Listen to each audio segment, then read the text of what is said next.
Good morning, good afternoon, good evening, all of our guests who are going to listen to my brother Jeff and I today. We're going to be bringing to you some wisdom from the tradition of our Asian relatives around the mindfulness world. But let me introduce myself. My name is Bonnie Duran. I am a mixed race Native woman. My father is Opelousas, which is part of the Huma Confederacy in Louisiana, and my mother is Coushatta.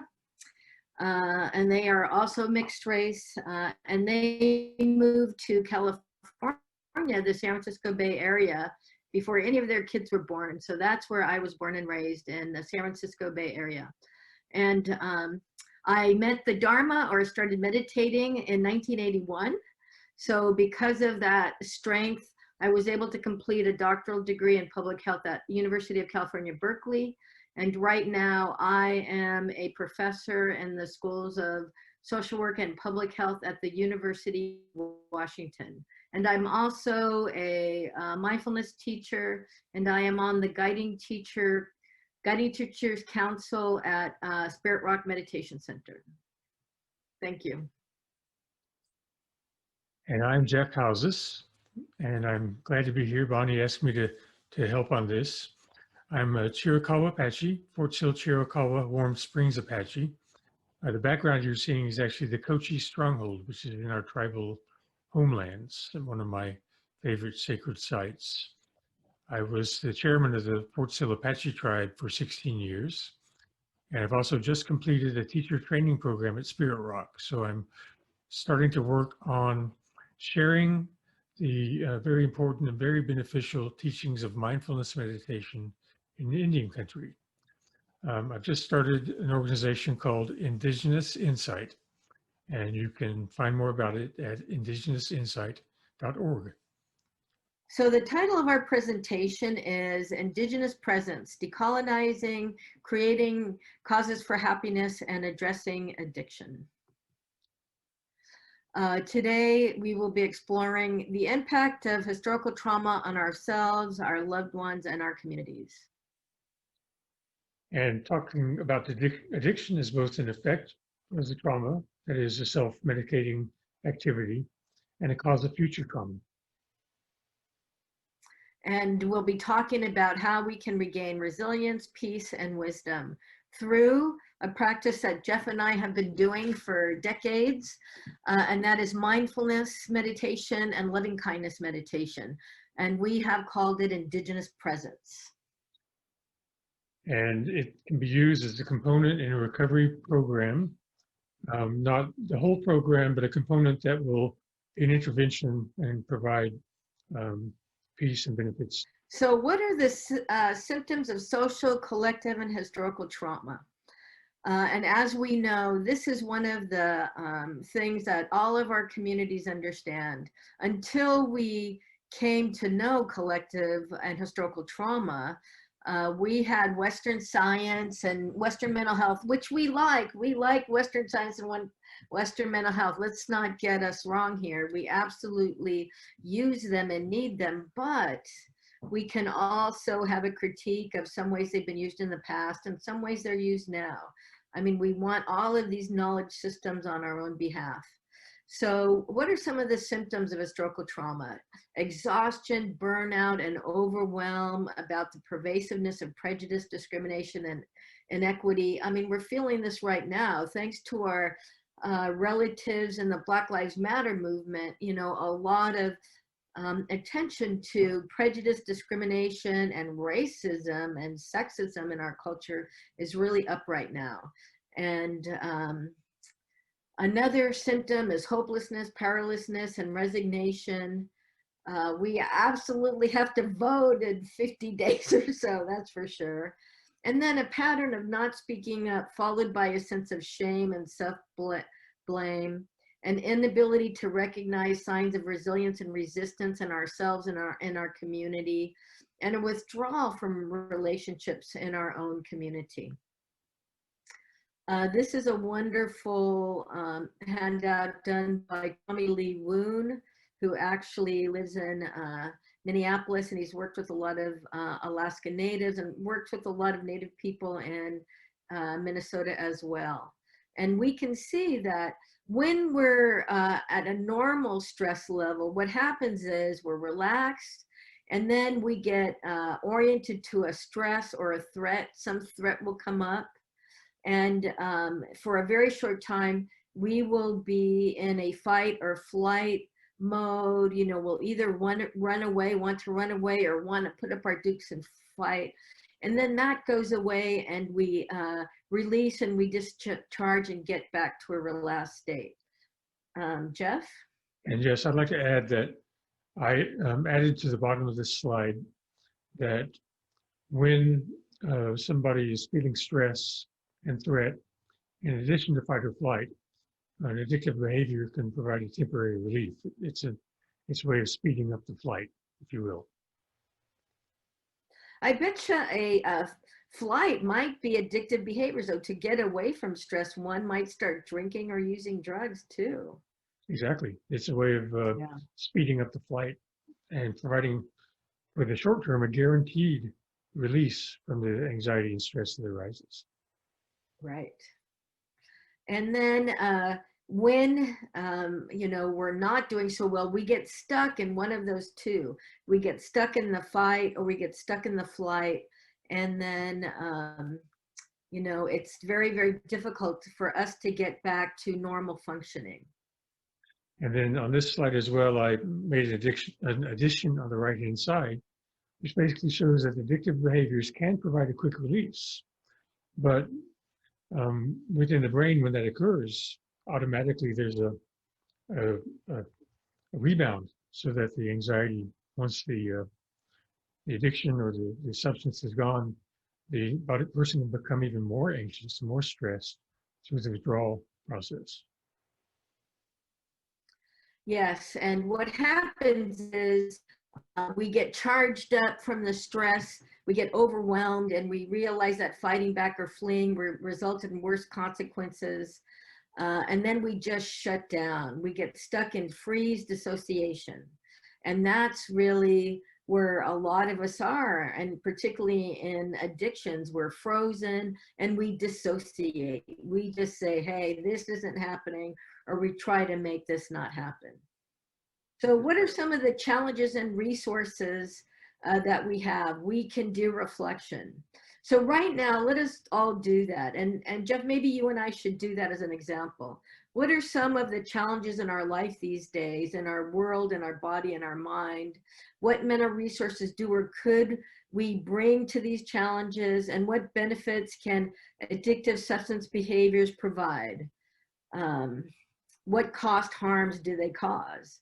So for me right now, I am incredibly busy. I'm teaching a class in the fall quarter. I am actually also chair of the School of Social Work Faculty Council, so there's a lot of administrative work in that.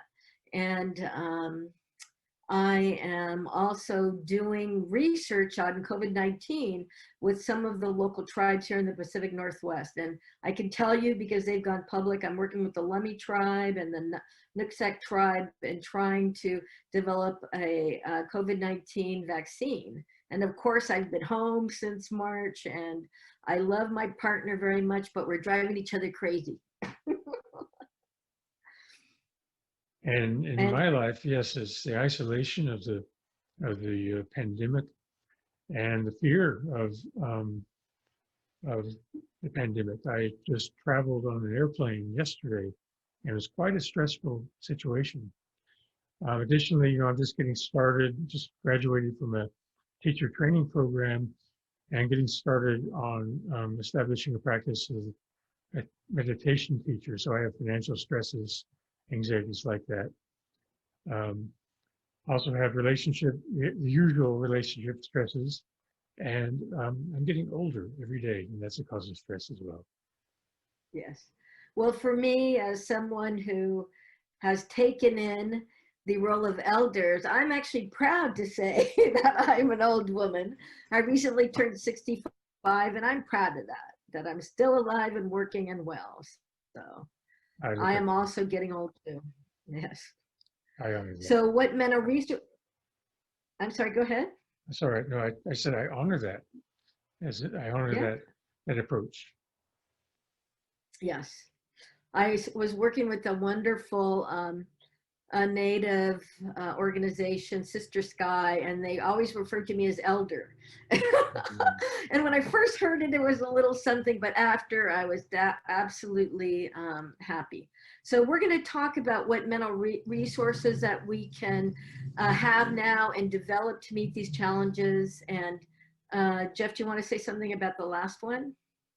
Sure, I would just say that, one of the things that is developed under meditation or indigenous presence is a sense of calm and a sense of belonging.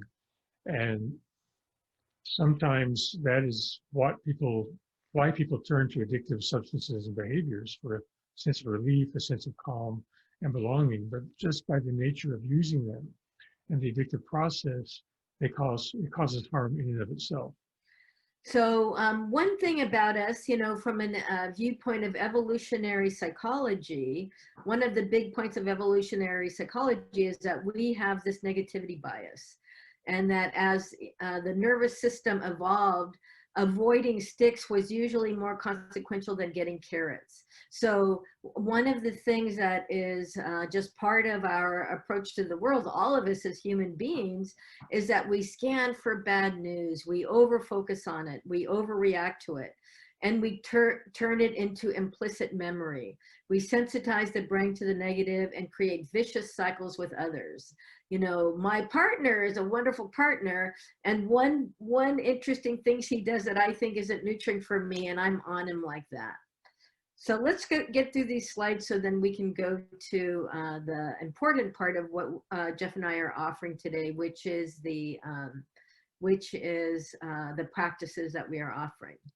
So one of the things also in evolutionary psychology is that we have three fundamental needs. We have the need for safety, which is grit, protection, relaxation, feeling all right now, and peace.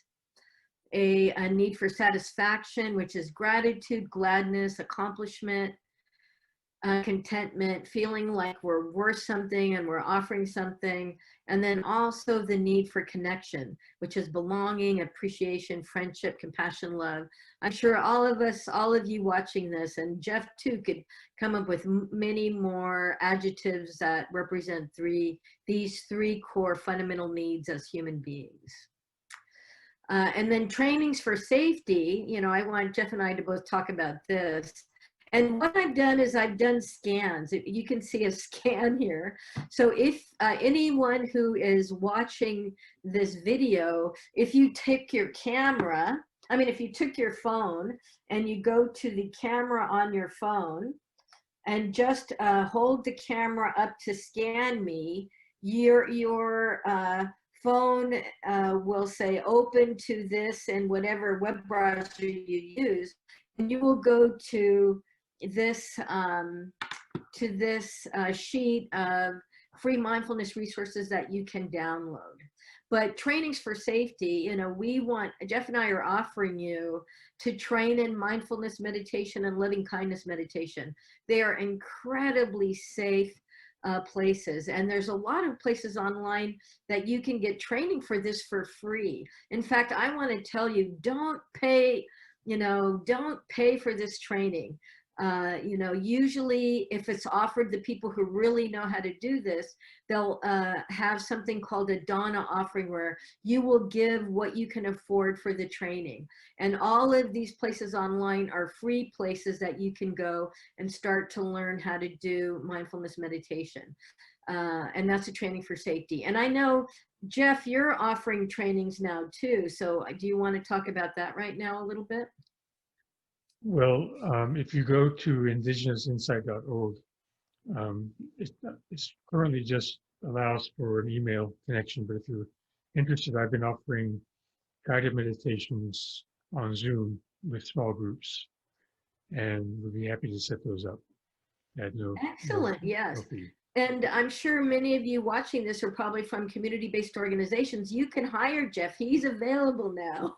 You can hire him to come in and teach mindfulness meditation from a secular lens, you know, an indigenous lens, actually, and loving kindness meditation. He's available right now to do training and to do individual training too. And, you know, he's not working, so he needs some good Donna. So I hope you offer him some reward for doing that. So Thank here's you, a Bonnie. training for safety. I'm sorry, go ahead. Oh, I was just thanking you.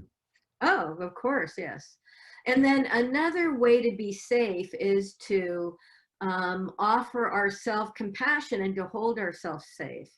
And now this is a really important, an important distinction that I learned from one of our highest teachers in this Vipassana or mindfulness meditation tradition, the Venerable Analayo. And he is teaching this. There's a free book that you could download if you Googled compassion and emptiness space PDF, you would go straight to that book that you could download for free. And he says that when you're working with yourself or others who are suffering, we should focus on our wish for our own well-being and our own happiness. We shouldn't focus on what their suffering actually is. Because when we focus on our suffering, you know, that just, you know, is more negative focus. But, you know, when I say these phrases of focusing on my own well-being, may I be free from pain and sorrow. May I hold my pain with mercy and compassion. May I be free from suffering. When we focus on that, rather than focusing on what the cause of our suffering is, and when we're with other people, maybe clients that we have that are suffering, when we focus on our wish for them to be free from suffering, it really helps us. And actually compassion feels good, and it can be a real huge source of strength for us as we embrace people and ourselves that are suffering. And from my own personal experience as the leader of a tribe, a member of a community of a small tribe, I've had so much experience in dealing with people who've lost family members. And it's so helpful to have that grounding and stability when you're facing somebody who's suffering, grieving, or loss. So that was resources for safety. Here's some resources for satisfaction. And we know the whole two wolves story about the good wolf and the bad wolf, and how all of us have both the good wolf and the bad wolf in us.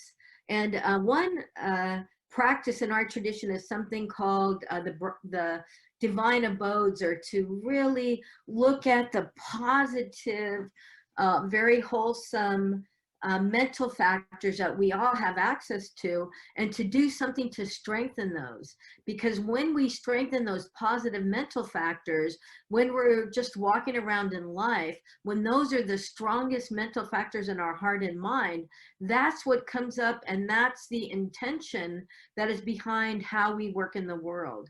So one of the biggest parts of meditation practice is to look at what our traditional strong practices are, and then do meditations to strengthen that.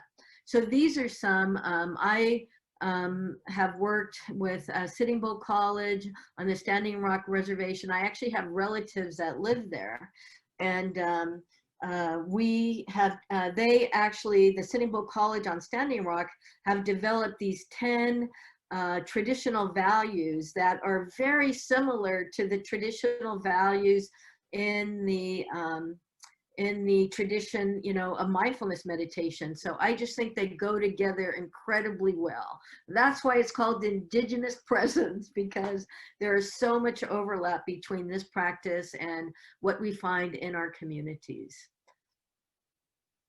So what we're doing is we're strengthening habits that lead to more well-being and aliveness, and change the habits that no longer serve us. We're intentionally noticing and cultivating ways of being: generosity, kindness, patience, forgiveness, tranquility, and joy. We notice those, and we really let them, you know, feel them all throughout our body, and we can actually develop meditations based on this, just mantras. May I be patient, may I be kind, may I bring my whole heart and love to this situation right now.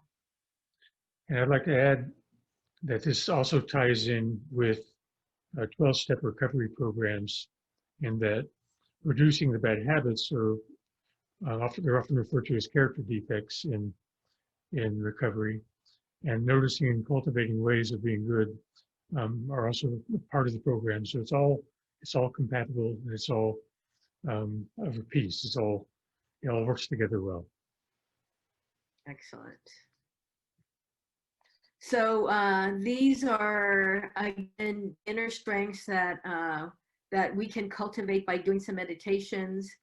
Here is just a little nod to what we're all going through right now, probably why we're offering an online recording for you to be able to access, is because we're all in quarantine right now.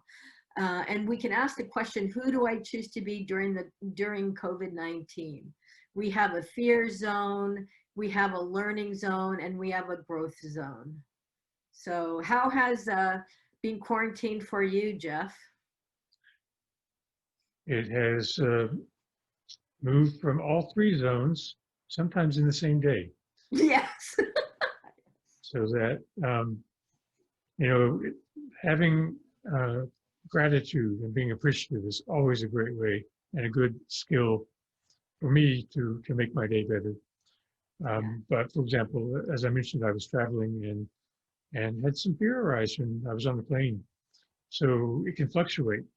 And really one of the practices that I do, which is tied into the meditation practice, is just to ask myself, how am I doing? Am I suffering? And if so, to respond to that. Excellent. Yeah, to ask ourselves probably multiple times a day, how am I doing? How Sure. am I doing? Absolutely. That's part of mindfulness, is to know what's happening right now. To know what's happening right now. And here's other, and then finally, the last is resources for connection. And I just want to tell you that because of COVID and because of, stay-at-home orders, all of us, all of the meditation groups, and there are a lot of meditation groups for recovery groups. Mary Stankovaj actually does recovery groups, but again, if you take your phone and use your camera to go to the scan code, it will pop on your camera to go to the website of this list. And this list is 50 pages long. And there's multiple groups for BIPOC, there's Indigenous groups, there are recovery groups, there are women's groups, and just really a lot of free offerings right down there. You can just click on the site at the right time and you'll go into a Zoom room like this and join a group of people who are meditating and giving teachings on all of these things. Jeff, have you checked out any of these online groups? I have. And I personally am leading 3 groups a week. One is a BIPOC group, and I have not added these groups to the list yet, but I will be doing that. Yeah, you should absolutely, you should add yourself to the group, to this list. And, maybe do an Indigenous group. That would be great. Yeah. Sure, absolutely. Yeah. But these are wonderful resources. I've been to a few of them, and it's Yeah. great actually to be able to visit different communities around the country and even outside the country from your room, with Zoom. So I encourage you to check it out. Yeah, they're wonderful resources. And then self-compassion. And I talked a bit about that before, but that's just making sure that as we care for other people, we realize that there's an important saying in our tradition. You can look all over the planet, to the east and the south and to the west and to the north and to above us and below us, for someone who is more deserving of our love and compassion than ourselves. You can look for someone who's more deserving and you will never find anyone, because We are just as deserving for our own love as anyone else. It doesn't mean that we're more deserving than other people, but it's important to know that we are not less deserving either. We need to take care of ourselves.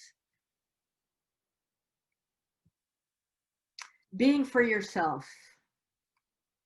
So let's try a little meditation. We don't have time. We have to get through this, but Okay. I will make this PowerPoint available to all of you who want it, and you can try. Well, let's just do it very quickly. Let's think of someone that we really care for a lot and want to take care of. Maybe it's our partner, our children, someone in our communities. Think of that person that you really love and want to take care of.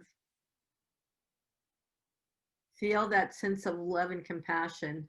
And now turn that toward yourself. Yes.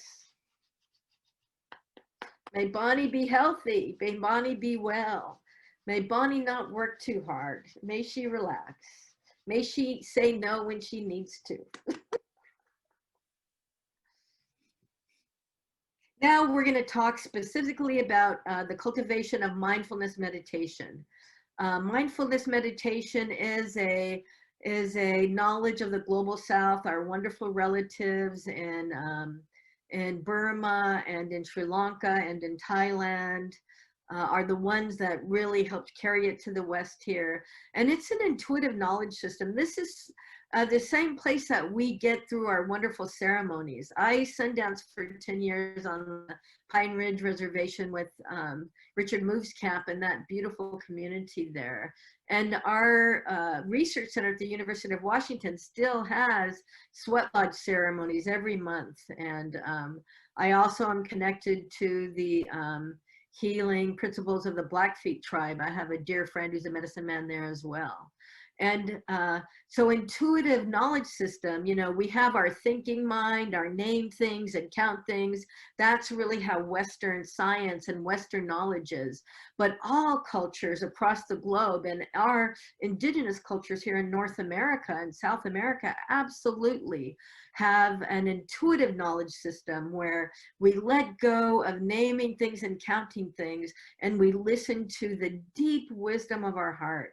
And we have to let go of thinking too much to come into practice with that deep knowledge system. And it is where we get in many ceremonies.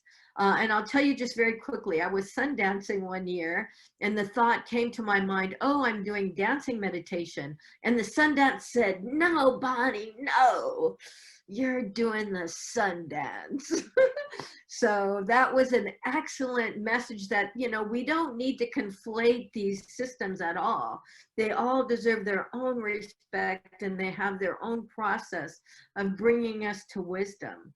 But, you know, they do, many of them do bring us to this intuitive knowledge system that is there that we have to train and cultivate or we won't have access to it. So this is mindfulness. So mindfulness is holding all of our thoughts, holding our body, holding our thoughts and our everything in our heart and mind between obsession and denial, between privilege and intolerance. We're holding it in the middle. That's why we call it the middle way. And I added to this slide as well that obsession and indulgence is really an addictive cycle. One of the key aspects that mindfulness has been set up to deal with is addiction, or it is craving, actually. And Yes. The word that was used in the original teachings of this translates to thirst. So that is a very telling description that this is mindfulness is a way to intervene between obsession and indulgence before the addiction cycle can really take hold. That's excellent. Yeah, tanha. Yeah, that's like the thing that is tanha. That's the thing that mindfulness is really helps us with to understand what tanha is, and that is thirst, that is clinging, craving. Absolutely, that's brilliant. So when we practice regular mindfulness, we develop three core abilities. We strengthen these really core abilities in our heart minds. Concentration, the ability to focus and stabilize one's attention, is cultivated through mindfulness. Clarity, to be able to see clearly what's happening. And it's so interesting that when we have concentration, when we have samadhi, we call it, when things arise, we don't take them personally. We realize that, oh, this isn't my craving. I'm having this craving because I was born a human being, and we don't take things so personally, and we're able to act on them without feeling them so connected to I, me, and mine.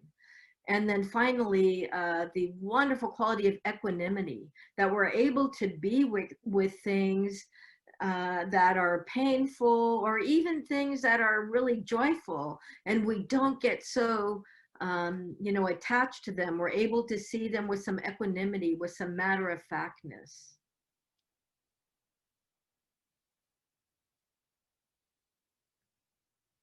And then I was gonna, so you can actually, the person who's one of our leading scholars on mindfulness meditation, you can again take your phone, go to the camera, and you can go straight to just to this QR code here, and it will open you up to that person leading you through a 20-minute guided meditation of 4 elements meditation.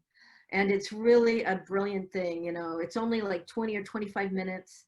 And actually, I will figure out a way to get you all. He does guided meditations, 7 guided meditations of the 7 spokes of Satipatthana, which is mindfulness meditation. He does, let me see if I have it here. Well, this is earth element is the first of the 4 elements meditation. And what we would do is we would just hold our whole bodies in awareness. Just come to feel your whole body. And in this longer meditation, we scan from the top of our head, all the different parts of our body down to our feet, and we just feel the earth element. And the earth element allows us to feel grounded. And we feel it in our body as solidity and hardness and softness and texture and heaviness. And it's also connected to the organs and the tissue and the bones, especially. The bones are earth element. And then we would come to the second element, air element. We hold our whole body in awareness. And, we can scan our body from the top of our heads to the bottom of our feet. And, we don't have to feel the earth element that strongly. We can just feel our body and all of those different places and know that air element is there. This wind element is associated with mind and mental functioning. And we can feel the air in our lungs, in our stomach, and our bowel gases. We all have that. And it's related to circulation of the blood, oxygen, and nervous system. And then the next is water element. We hold our whole body in awareness, and we know the water element.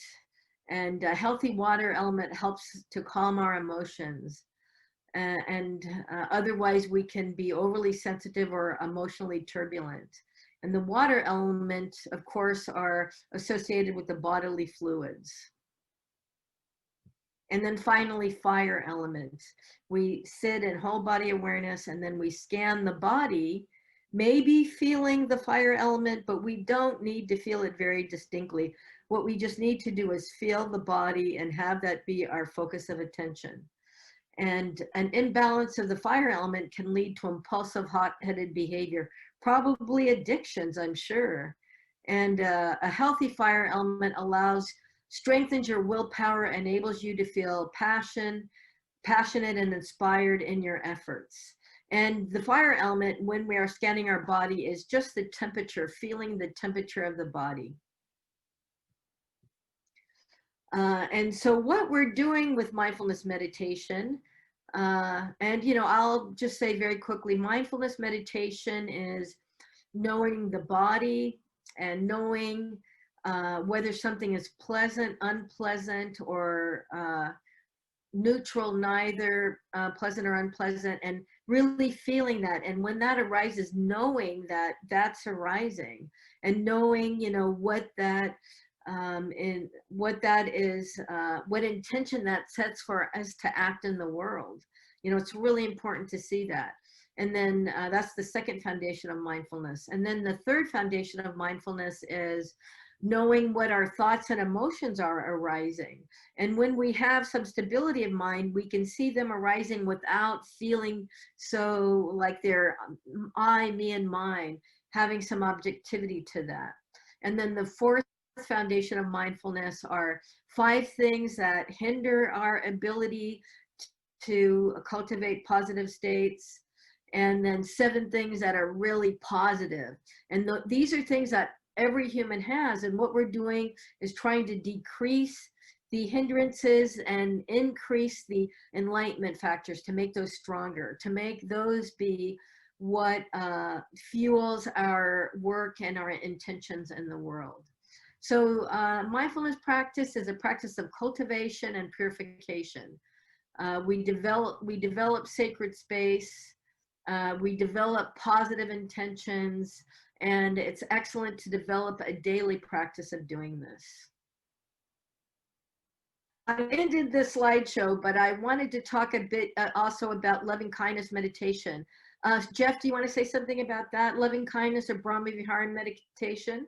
Sure. Loving kindness, Brahma Vihara meditation is really a practice of cultivating helpful mind states of love and compassion, mind states of sympathetic joy, and of equanimity. And their practice of training the mind and heart over and over again, slowly, step by step, just by repeating phrases or evoking positive emotions of love and well-wishing or compassion or sympathetic joy or equanimity. And day by day, evoking these mind states so that it becomes a natural habit and a part of really of our who we are and how we respond to the world. So that for me, every day I will do this, either thinking of somebody that I love to start and then spreading those feelings out to the world in a progressive step-by-step nature, or by repeating phrases.